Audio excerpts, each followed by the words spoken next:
Billy from Perma Pastures Farm.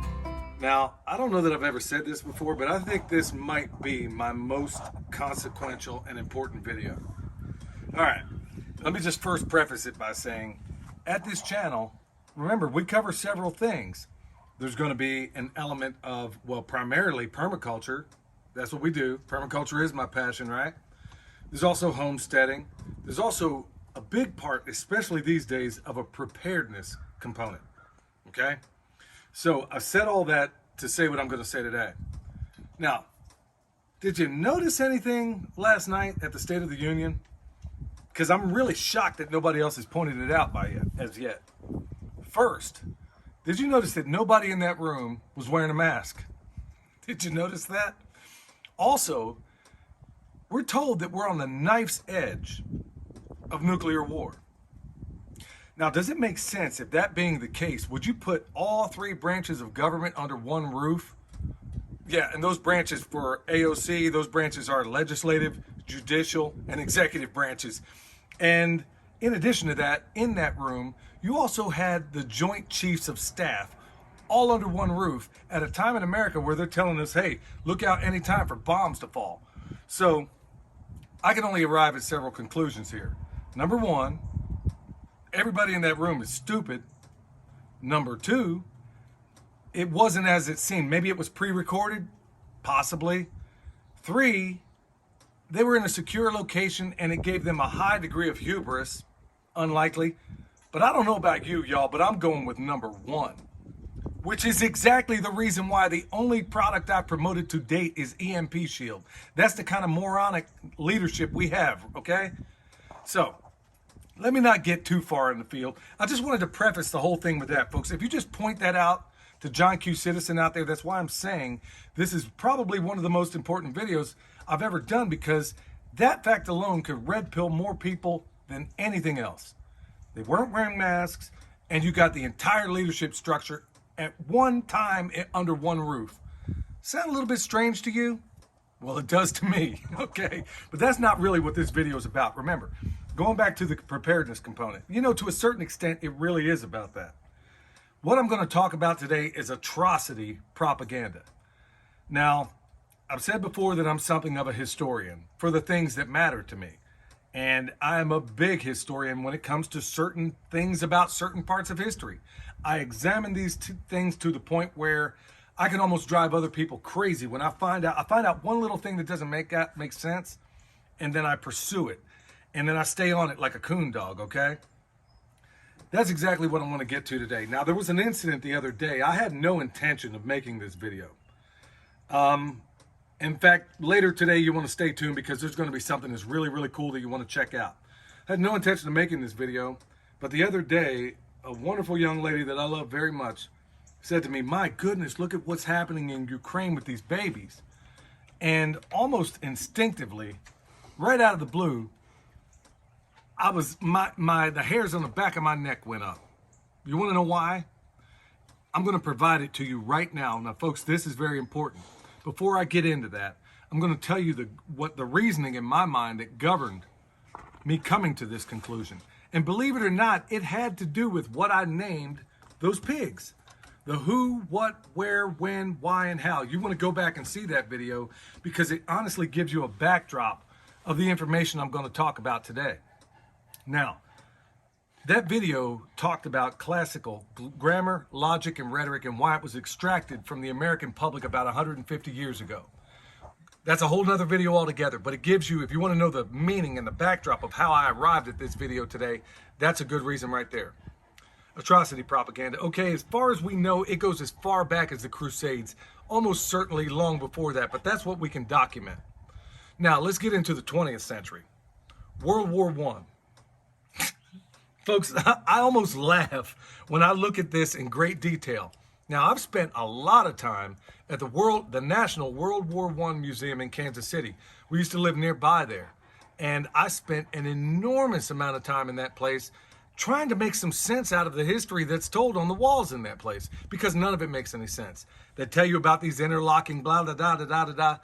But the thing that they never covered in detail was what they called the Rape of Belgium. Do you know what that was? basically the British propaganda arm of the media under the auspices of a number of seedy characters that you've heard over and over again. I won't go into that. But basically, the media propaganda arm went to work in a massive way to tell everybody that there were babies, that the Huns at that time were taking babies and stacking them up like shish kebabs on bayonets. In fact, if you doubt me, go Google World War I babies on bayonets and you'll see exactly what I'm talking about, okay? Now, they were basically talking about all these crazy atrocities. They were chopping off the hands of nuns, raping nuns, all these crazy things that were unfolding in World War I. Now, it's funny that when you get into World War II, they knew that it was scarcely 20 years later that they'd used a different brand of propaganda at that point. Remember, it was Joseph Goebbels that said, and I quote, and I know people think I'm nuts because I remember this stuff. If I remember right, he had a quote that says, and this shows you just how diabolical that guy was and the people like him, that, quote, a media system should be an ostensible diversity that conceals an actual uniformity. An ostensible or obvious diversity that conceals an actual uniformity. Sound a lot like the American propaganda system? You had another guy, Yuri Bezmenov, and I'm going to loosely quote this one, but he says, we had a media system in Russia that was every bit as corrupt as the one you have in the United States. The only difference was we didn't believe them. And that was back then. That was Yuri Bezmenov back in the, I think, the 80s, where he said that. He was a defector from Russia. Had to stop it for a moment. Milk Boy was making too much noise. So anyway, World War II, let me get back to that. So instead of using the typical old print media propaganda that they did in World War I, they started using film because they knew that was a whole new genre, way more powerful, because people could easily surrender themselves to the information that was given. So you had films like Hitler's Children, Women in Bondage, Enemy Within. All these films, years later, we come to find out that they were all used to demonize. And what did they do? They brought babies. Just like World War I, they just used a different method. They brought it right back into the fold. Okay, there's numerous examples that can be found in Korea, Vietnam, Soviet-Afghan War. There was a lot of that stuff that went on. First Gulf War. Okay, some of you that are my age or older are going to remember this. There was a girl named Nahira. I can't remember exactly you can find that video. Maybe William can find it and link it. Remember this, in the first Gulf War, she said that Saddam had ordered all these soldiers to take the babies out of the incubators, throw them on the floor, on the cold floor, right? Remember that? Because I do. I don't have a memory like a goldfish, like most of the American public these days, and a lot of you don't either. Okay? We were told they were throwing them on the floor. You know what we found out a little bit later, and it wasn't nearly as publicized as the first information? That Nahira, or whatever her name was actually the daughter of a Kuwaiti ambassador. How about that? What a coincidence. But you didn't hear about that part. And we find out later on that it was all lies. Second Gulf War. What do you remember about that one? All of a sudden, the propaganda that you didn't hear prior to that about Uday and Qusay Hussein, how they were just going on rape sprees, that they were as virile as a rabbit, that they were doing it from the window to the walls, you know the rest of it. All this was propaganda, and we found out later on that there was absolutely no seed story. It was a lie. It was untrue. But you're not going to know that unless you're not going to know that listening to the mainstream prostitute media. The same people that, once again, Joseph Goebbels described as a media system that is an ostensible diversity that conceals an actual uniformity. Going right back to that, okay? All right. So now we get into the modern age, Libya. Oh, you remember that? We were told that the pimp of North Africa is what I called him, Gaddafi, that he was sponsoring rape field rages, that basically he was handing out Viagra to the soldiers to go rape as many women as they could. Are you kidding me? I don't know how you go and hit a fighting position when you're... Okay, I'm not going to say that. I was going to say something very crude, and I got to remember not to say that. But I'll put it this way. Do you think you can lay in the prone position when you've taken a handful of Viagra? But that's what they sold. They sold that lemon to the American public, and many of us bought it.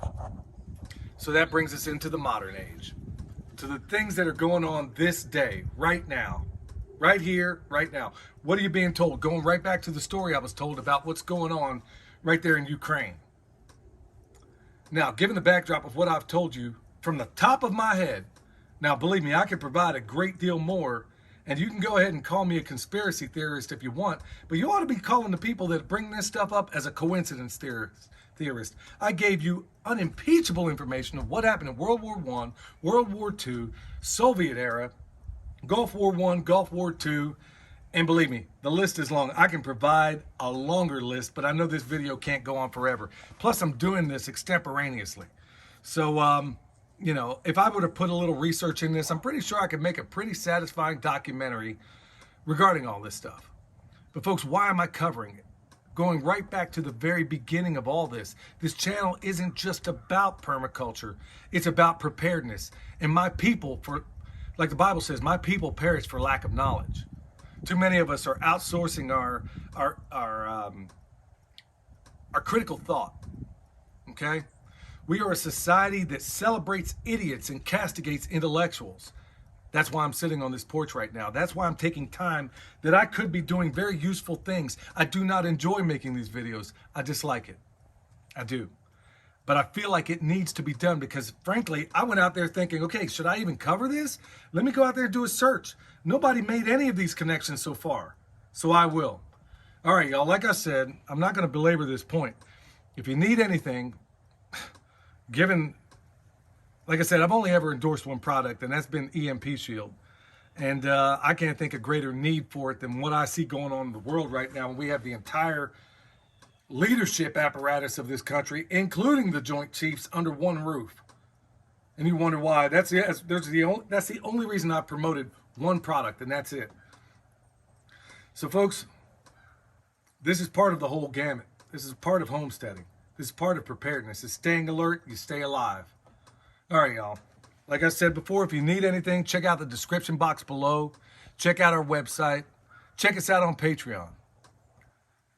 Till next time, this is Billy from Perma Pastures Farm.